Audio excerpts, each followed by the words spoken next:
प्रिय छात्रों, नमस्कार। एनसीईआरटी गणित कक्षा 10वीं में आपका स्वागत है। आज हम लोग प्रश्नावली 3.5 करेंगे, जिसका क्वेश्चन नंबर 1 दिया गया है। निम्न रैखिक समीकरणों के युग्म में से किसका एक अद्वितीय हल है, किसका कोई हल नहीं है, या किसके अपरिमित रूप से अनेक हल है। अद्वितीय हल की स्थिति में उसे वज्र गुणन विधि से क्या करना है, ज्ञात कीजिए। तो देखिए स्टूडेंट, सबसे पहले बताते हैं कि किसका अद्वितीय हल होता है, किसका कोई हल नहीं होता है, या किसके अपरिमित रूप से अनेक हल होते हैं। तो आपको 3 बातें याद रखनी होगी कि देखिएगा, अगर दिया गया व्यंजक, दिया गया रैखिक समीकरण ऐसे हो a1x plus b1y plus c1 equal to 0 तथा a2x plus b2y plus c2 बराबर क्या, 0। तो ध्यान दीजिएगा, यदि a1 और a2 का अनुपात बराबर नहीं हो किसके, b1 और b2 के अनुपात के, तो देखिएगा है तो रैखिक समीकरण के जो होते हैं वो क्या होते हैं, रैखिक है तो रैखिक समीकरण युग्म के क्या होते हैं, अद्वितीय हल होते हैं, अद्वितीय हल होते हैं। आपको इतना ही याद रखना है कि यदि a1 और a2 का अनुपात बराबर नहीं हो b1 और b2 के अनुपात के, तो क्या होते हैं, अद्वितीय हल होता है। क्या होता है, अद्वितीय हल है, अद्वितीय हल है। इतना ही आपको याद रखना है। उसके बाद से देखिएगा, यदि a1 और a2 का अनुपात बराबर हो किसको, b1 और b2 के अनुपात के बराबर नहीं हो किसके, c1 और c2 के अनुपात के, तो इसको कहेंगे कि क्या है, इसका कोई हल नहीं है, कोई हल नहीं है, कोई हल नहीं है। उसके बाद से देखिएगा तीसरा कंडीशन कि यदि a1 और a2 का अनुपात बराबर हो b1 और b2 के अनुपात के बराबर हो किसके, c1 और c2 के अनुपात के, तो देखिएगा रैखिक समीकरण के युग्म का जो होता है वह क्या होता है, अपरिमित रूप से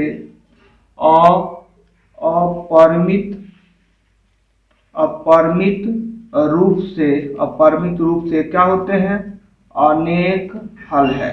अपरिमित रूप से क्या है, अनेक हल है। तो देखिएगा स्टूडेंट, सबसे पहले हमको जांच करना है कि इसका हल कैसा है, अद्वितीय है कि कोई हल नहीं है, कि अपरिमित रूप से अनेक हल है। अगर अद्वितीय हल की स्थिति में हमें इसे क्या करना है, वज्र गुणन विधि से हल करना है। तो आइए सबसे पहले चेक करेंगे इसको। तो 1 नंबर है आपका सवाल, x माइनस 3y माइनस 3 बराबर 0, 3x माइनस 9y माइनस 2 बराबर का 0। तो इसको हम लोग तुलना करते हैं किसे, a1x plus b1y plus c1 equal to 0 तथा a2x plus b2y plus c2 बराबर 0 से क्या करने पर, तुलना करने पर।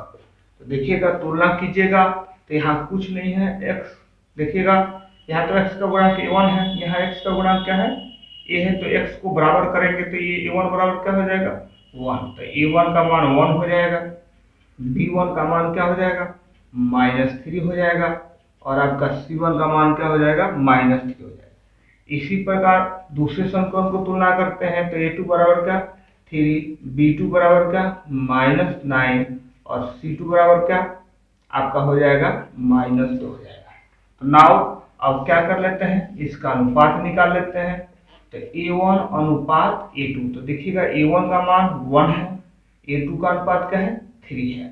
उसके बाद इसी प्रकार निकाल लेंगे B1 और B2 का अनुपात।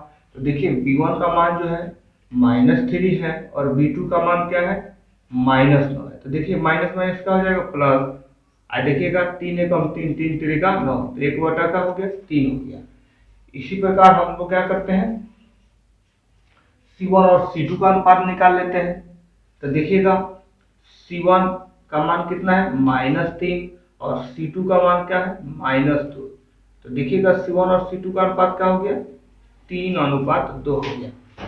तो थोड़ा सा यहाँ ऑब्जर्व कीजिए कि देखिएगा A1 और A2 का अनुपात बराबर है किसके B1 और B2 के अनुपात के, क्योंकि A1 और A2 का अनुपात भी 1:3 है और B1 और B2 का अनुपात भी 1/3 है। लेकिन C1 और C2 का अनुपात देखिएगा क्या है 3/2 है। तो आप देख रहे हैं कि A1 और A2 का अनुपात बराबर है B1 और B2 के, लेकिन बराबर नहीं है किसके C1 और C2 का अनुपात। तो यहाँ लिख लेंगे कि क्लियरली स्पष्टता A1 और A2 का अनुपात बराबर है किसके B1 और B2 के अनुपात के, लेकिन बराबर नहीं है किसके C1 और C2 के अनुपात। तो देखिएगा आपको नियम सिखा दिए हैं कि यदि A1 और A2 का अनुपात बराबर हो B1 और B2 के अनुपात के, लेकिन बराबर नहीं हो किसके C1 और C2 के अनुपात के, तो समीकरण के क्या होता है कोई हल नहीं है। तो लिख देंगे यहां अतः रैखिक समीकरण युग्म के कोई हल नहीं है, कोई हल नहीं है। आप ऐसे भी लिख सकते हैं अतः दिए गए रैखिक समीकरण युग्म के कोई हल नहीं है। तो अगर हल नहीं है तो इसको तो हम बीजगणित से नहीं करना है, जिसका अद्वितीय हल है उसको हमको क्या करना है बीजगणित विधि से हल करना है। तो इसको आप वीडियो को रोक करके नोट कर लीजिएगा। आइए स्टूडेंट हम लोग 2 नंबर सवाल 1 का 2 नंबर सवाल सॉल्व कर रहे हैं। 1 का 2 नंबर सवाल है, दिया गया रैखिक समीकरण युग्म है क्या है 2x + y = 5 और 3x + 2y = 8। देखिए स्टूडेंट यह जो समीकरण है स्टैंडर्ड रूप में नहीं है, मानक रूप में नहीं है। इसको देखिएगा स्टैंडर्ड रूप इसको कहते हैं a1x + b1y + c1 = 0 तथा a2x + b2y + c2 = 0। कहने का मतलब कि जो RHS होना चाहिए वह 0 होना चाहिए। तो देखिए स्टूडेंट इसको हमको व्यवस्थित करना पड़ेगा। तो लिखेंगे समीकरण को क्या करने पर व्यवस्थित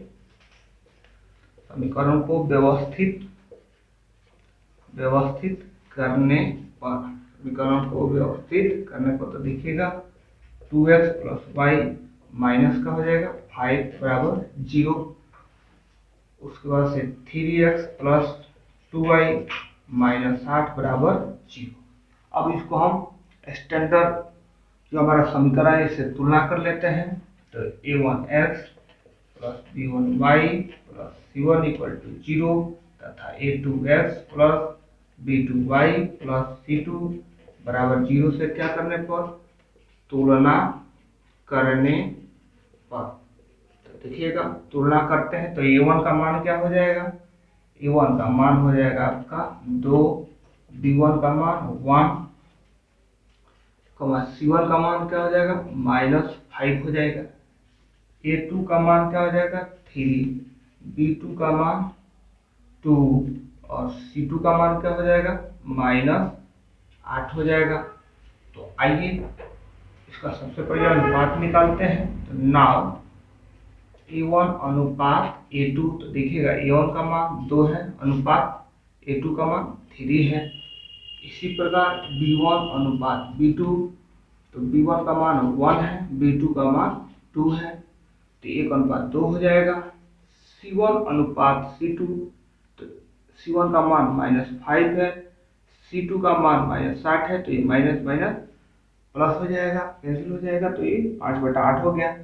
तो ऑब्जर्व करते हैं हम लोग, इसका अवलोकन करते हैं तो पाते हैं कि A1 और A2 का अनुपात जो है B1 और B2 के अनुपात के बराबर नहीं है। तो हम लोग लिख देंगे कि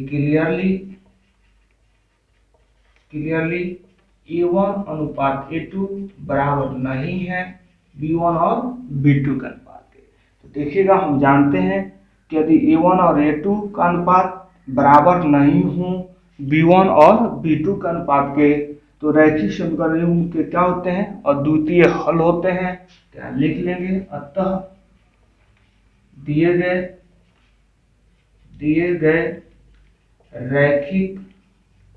रैखिक समीकरण युग्म के क्या है, अद्वितीय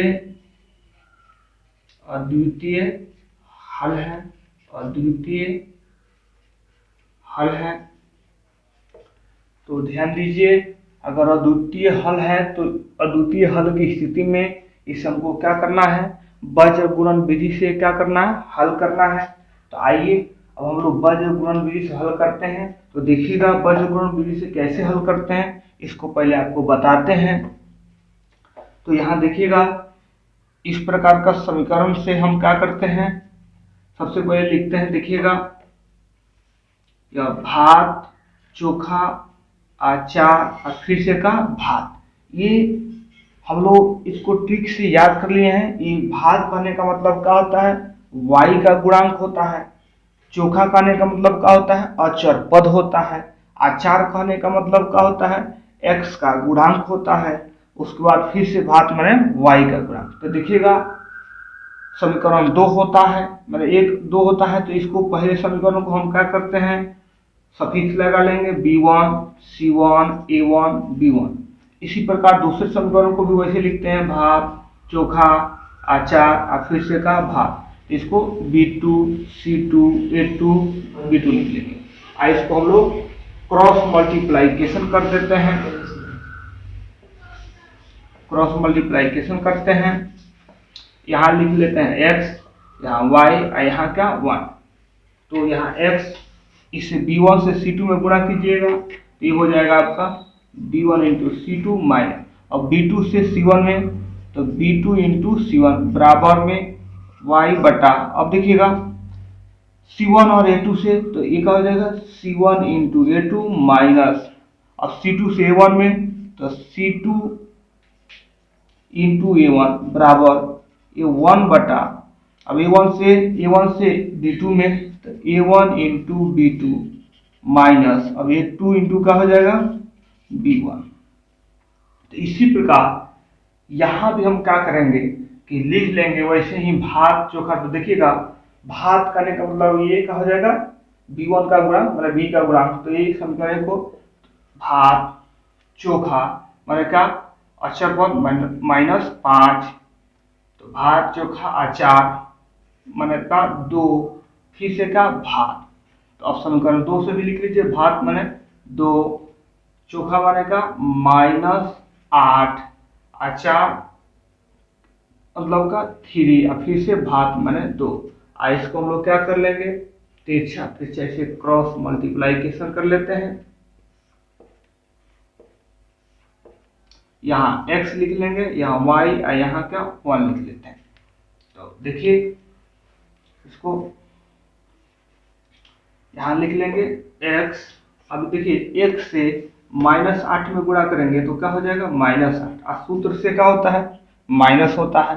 अब इससे कीजिए 2 में, तो 2 से 5 में कीजिएगा तो क्या -5 में, तो माइनस का हो जाएगा 10 बराबर, यहाँ y बटा, यहाँ -5 से 3 में किया जाएगा तो गुणा -15, सूत्र से माइनस, क्या हो जाएगा 8 दूना 16, तो माइनस का हो जाएगा 16 बराबर 1, 2 दूना 4 और 3 एकम 3 हो जाएगा।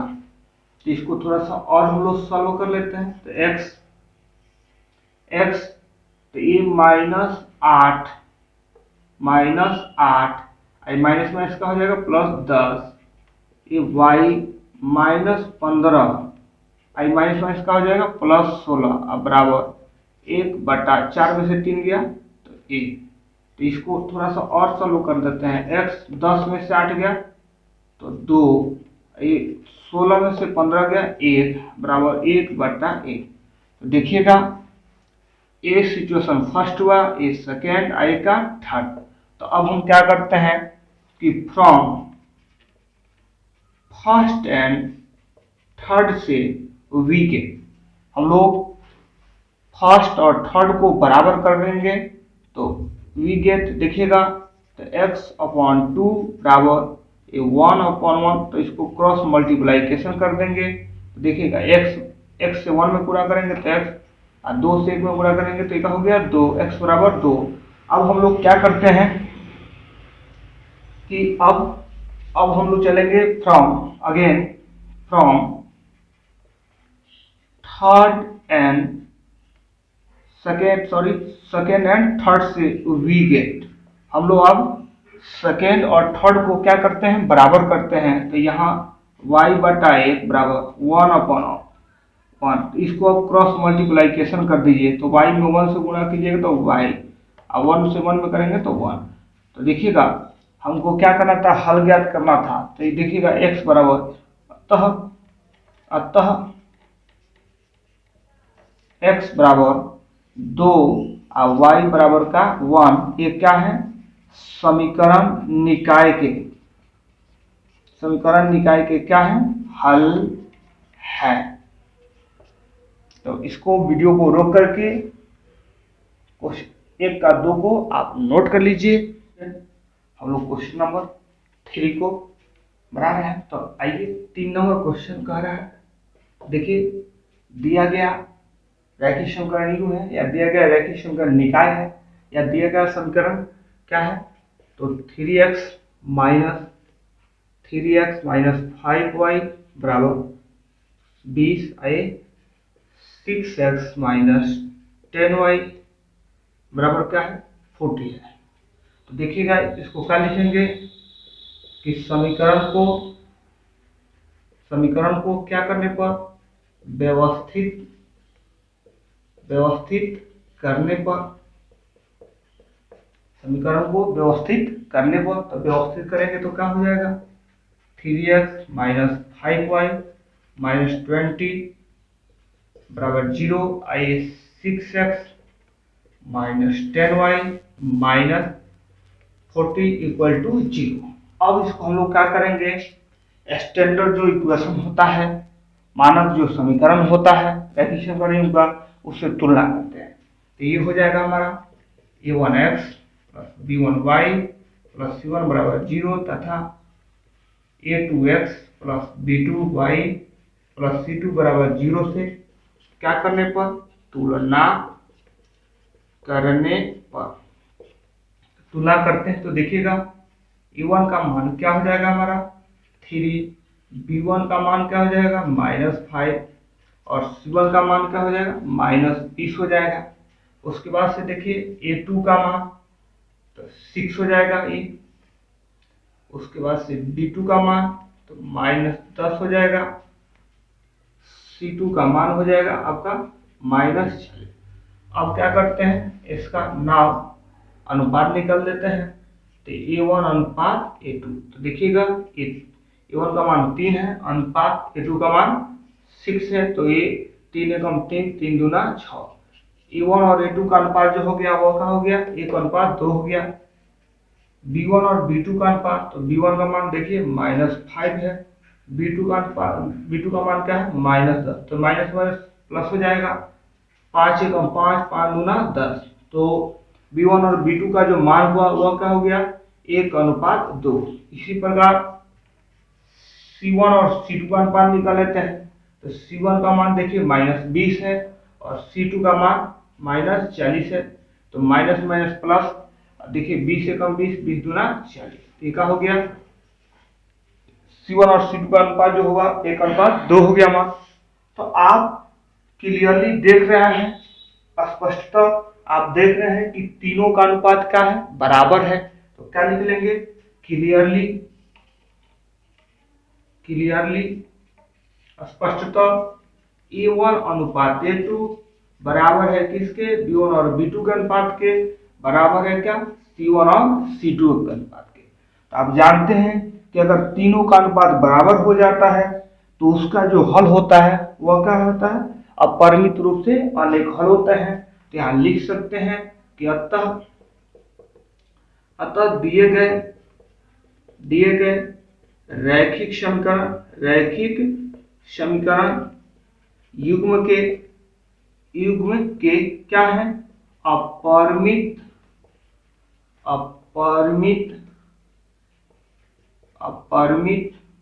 रूप से क्या है, अनेक हल हैं। तो वीडियो को रोक करके 3 नंबर क्वेश्चन को आप लोग नोट कर लीजिएगा। तो देखिए हमारा 4 नंबर क्वेश्चन क्या है, दिया गया रैखिक समीकरण युग्म है x माइनस 3y माइनस 7 बराबर 0, यह है 3x minus 3y minus 15 equal to क्या, 0। अब इसको हम क्या करेंगे, यह तो स्टैंडर्ड फॉर्म में है, तो यह जो रैखिक समीकरण का स्टैंडर्ड रूप होता है इससे तुलना करते हैं। तो a1x plus b1y plus c1 equal to 0 तथा a2x plus b2y plus c2 बराबर 0 से क्या करने पर तुलना करने पर तुलना करते हैं। तो देखिएगा यहाँ कुछ नहीं है, x का गुणांक तो 1 हो जाएगा, तो a1 बराबर क्या हो जाएगा 1, b1 बराबर माइनस 3 और c1 बराबर माइनस 7 हो जाएगा। इसी प्रकार a2 बराबर 3 हो जाएगा, b2 का मान माइनस 3 हो जाएगा और c2 का मान भी हो जाएगा आपका क्या हो जाएगा, माइनस 15 हो जाएगा। तो आप नाउ अब इसका अनुपात निकाल दीजिए। तो नाउ a1 अनुपात a2, तो a1 का मान देखिए 1 है और a2 का अनुपात क्या है, a2 का मान क्या है 3 है। तो a1 और a2 का अनुपात जो हो गया उसका मान क्या हो गया 1/3 हो गया। इसी प्रकार b1 और b2 का अनुपात, तो b1 का मान -3, b2 का भी मान -3, तो माइनस माइनस प्लस 3 में 3 से भाग देंगे तो यह क्या हो जाएगा 1/1 हो जाएगा या 1 हो जाएगा। उसके बाद C1 और C2 का अनुपात, तो C1 का मान -7 और C2 का मान -15, तो माइनस माइनस प्लस हो जाएगा, तो यह हो जाएगा आपका 7/15। तो आप क्लियरली देख रहे हैं, ऑब्जर्व कर रहे हैं कि a1 और a2 का अनुपात का जो मान है 1/3 है, b1 और b2 का मान का अनुपात का है 1/1 है। तो ये देखिए बराबर नहीं है, तो हम कह सकते हैं कि क्लियरली कि a1 अनुपात a2 बराबर नहीं है किसके, b1 और b2 के अनुपात के। तो क्या बोलेंगे, अतः दिए गए समीकरण निकाय के क्या है, और द्वितीय, क्योंकि आप जानते हैं कि अगर यदि a1 और a2 का अनुपात बराबर नहीं हो b1 और b2 का अनुपात के, तो क्या होते हैं रैखिक समीकरण युग्म के, वो क्या होते हैं अद्वितीय हल होते हैं। तो निकाय के क्या है, अद्वितीय हल है। तो देखिएगा अद्वितीय हल की स्थिति में हम क्या करते हैं, इसको बीजगणित गुणन विधि से क्या करते हैं, हल करते हैं। तो आइए आपको सिखाते हैं कि कैसे हम लोग बीजगणित गुणन विधि से हल करते हैं। हमने आपको एक याद रखने के लिए फॉर्मूला बताया है कि भात, चोखा, अचार, भात। देखिएगा भात याद रखिएगा, भात, चोखा, अचार, भात। ये भात करने का मतलब का y का गुणांक होता है। तो देखिएगा यही हो जाएगा b1 का मान। तो देखिएगा भात माने का पहले समीकरण से -3, भात चोखा का -7, अचार माने का 1 और फिर से का भात माने -3। फिर से यहाँ देखिएगा भात क्या हो जाएगा -3, चोखा माने का मतलब का -15, अचार मतलब का 1 का गुणा 1 और फिर से भाग तो -3। और इसको देखिएगा हम लोग क्या करते हैं, क्रॉस मल्टीप्लाइकेशन करते हैं। यहाँ x यहाँ y यहाँ 1 लिखते हैं। तो ये x, अब देखिए -3 से -15 में गुना कीजिए तो माइनस माइनस का हो जाएगा, प्लस हो जाएगा। तो 15 45 सूत्र से माइनस, अब देखिएगा -3 से -7 में तो माइनस माइनस प्लस, 3 सतह कितना हो जाएगा 21 हो जाएगा। ये y -7 से 3 में, तो -7 से 3 में करेंगे तो माइनस का हो जाएगा, 7 3 का 21 हो जाएगा सूत्र से माइनस। अब -15 से 1 में गुणा करेंगे तो क्या होगा -15 हो जाएगा। ये 1 से -3 में गुणा करेंगे तो -3 सूत्र से माइनस, 3 3 का 9 हो जाएगा। तो इसको थोड़ा सा और हल कर लेते हैं हम लोग। तो x 45, देखिएगा माइनस प्लस माइनस तो क्या हो जाएगा 21 हो जाएगा।